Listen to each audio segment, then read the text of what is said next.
기밀사항 최초 공개 울릉공항의 KF-X 한국 KF-X의 전투기 지상시험 최초로 공개 한국형 전투기 KF-X가 다음 달 출고식을 통해 일반의 모습을 드러냅니다. 2000번 넘는 시험 비행 등 5관문을 넘어야 완성되는데 경항공모함에 실을 수 있는 수직이 착륙 성능 등 다양한 파생형 연구도 이루어질 전망입니다. 고도의 이승윤 기자입니다. 다음 달 출고되는 한국형 전투기 KF-X. 외형은 완성됐지만 갈 길이 멉니다. 첫 관문은 지상시험 지지액이 이대는 아예 지상시험 전용으로 만들어져 1년 넘게 엔진과 HSL 레이더 통합 전자전지계 등의 성능을 검증합니다. 두 번째는 내년부터 시작되는 시험 비행 오는 2016년까지 2200차례 날아야 하는데 날씨부터 변수입니다. 세 번째는 26년부터 2년간 이어지는 추가 무장시험, 공대지 타격 능력과 적외선 탐색 추적 장치 등을 검증하고 개선되는 성능을 전기종에 반영하게 됩니다. 네 번째는 스텔스 능력 확보, 스텔스 기능에 맞는 엔진 능력과 내부 무장도료 등을 갖춰야 합니다. 다섯 번째는 65%인 국산화율 향상, 해외에서 도입한 일부 무기와 엔진 72종의 부품을 국산화한다는 계획입니다. 이 밖에 경항공모함에 실을 수 있는 수직이 착륙 성능과 무인화 등 다양한 연구를 통해 미래 수요에 대비한다는 방침입니다. 모두 8조 8천억 원이 들어가는 한국형 전투기 KF-X는 노후된 F4, F5 전투기를 대체해 우리 공군의 새로운 기반 전력으로 활용될 전망입니다.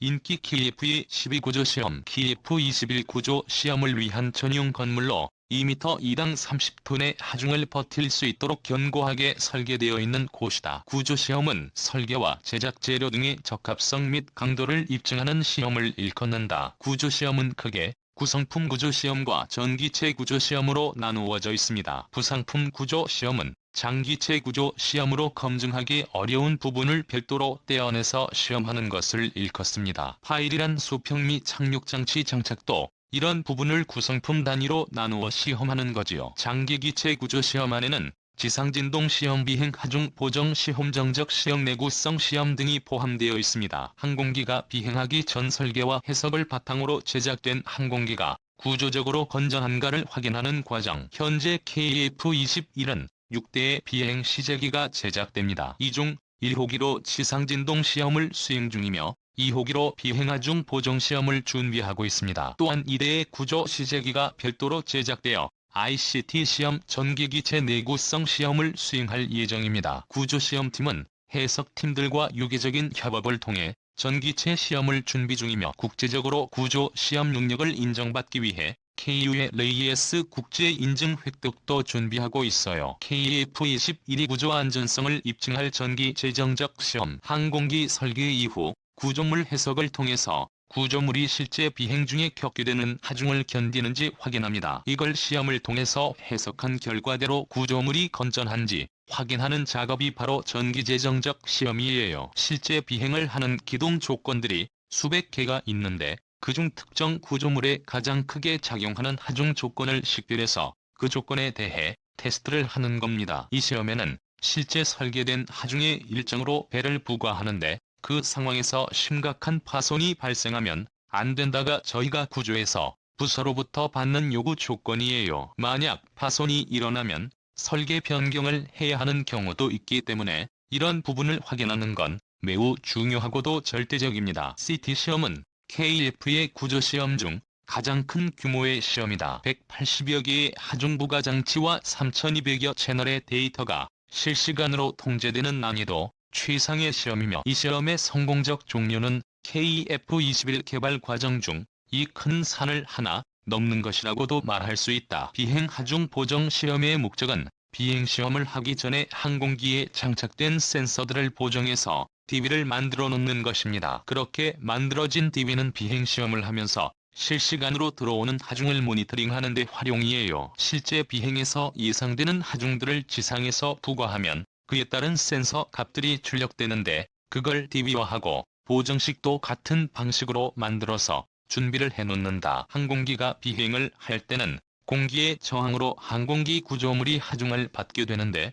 그때 나오는 센서 값이 시험팀이 지상에서 일정 하중으로 눌렀을 때 나왔던 값과 같다면 비행기가 공중에서 공기에 의해 어느 정도의 가치로 하중을 받고 있는지를 알 수 있는 것이다. 그 과정을 지상에서 미리 시뮬레이션하는 게 바로 비행 하중 보정 시험이다. 가장 신경 쓰는 부분은 요구도대로 정확한 하중을 시험에 구현하는 것입니다. 또 시험제가 곧 비행을 할 시제기이기 때문에 손상이 발생하면 일정에 많은 문제가 생깁니다. 작은 스크래치도 나지 않도록 관리에 매우 신경을 쓰고 있습니다. 지상진동시험은 한마디로 시험체의 동특성을 확인하기 위한 시험입니다. 좀 더 자세히 말하자면 항공기가 비행 시에 플래터라는 진동으로 인해 파손되는 걸 막기 위해 사전에 체크하는 것을 말해요. 이 시험을 통해서 항공기의 진동 특성들을 측정하면 그걸 해석 모델에 한 차례 더 반영해서 정확도를 상승시키고 그걸 토대로 안전성을 확보,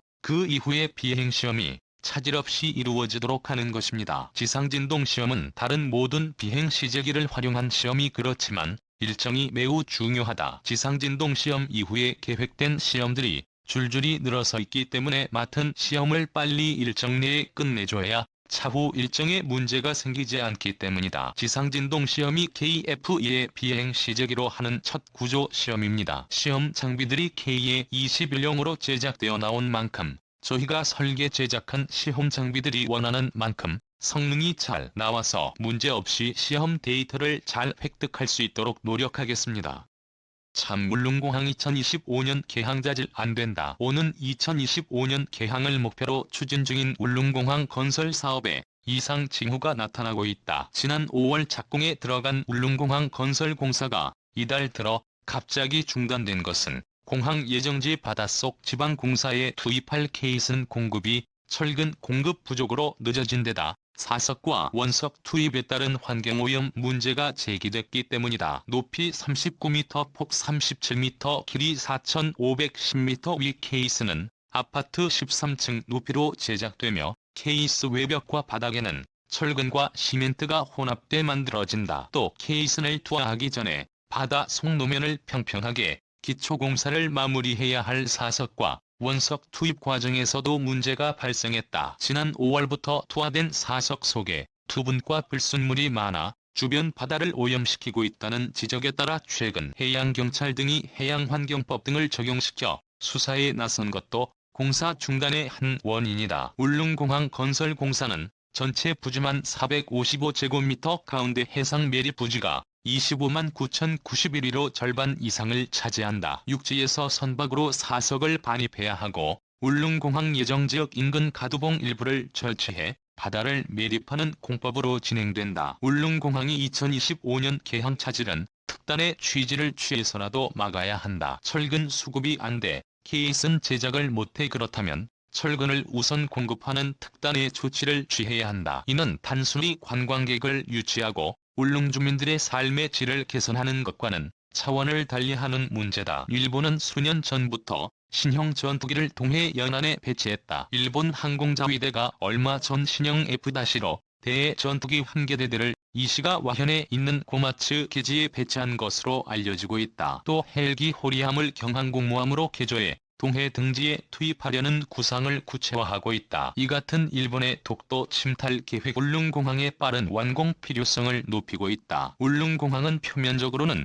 관광공항이지만 군사적으로도 요긴한 공항이다. 일본이 경항모를 독도 인근에 조기 배치할 경우 본토에서 독도까지 67분 걸리는 전투기 긴급 발진 시간을 5분까지 줄일 수 있다. 반면 우리 전투기는 여전히 300km 이상 떨어진 대구에서 출격해 대응이 늦어도 한참 늦어 끔찍한 결과를 초래할 가능성이 높다. 점점 구체화되는 일본의 독도 야욕 국가 차원의 현실적인 정책 마련이 시급한데 그 근본적인 대책은 두말할 나위 없이 울릉공항의 건설이다. 정부는 공사가 중단된 사실을 가볍게 여겨서는 안 된다. 국가안보 차원으로 이 문제를 격상해 정부의 역량을 집중해야 한다. 관광과 주민 편의로 건설 명분을 숨겨왔다면 지금부터라도 국가안보와 직결된다는 차원에서 공론화하고 완공 시기가 지켜지도록 적극 나서야 한다. 비단 이 문제는 관광객과 울릉 주민만의 문제가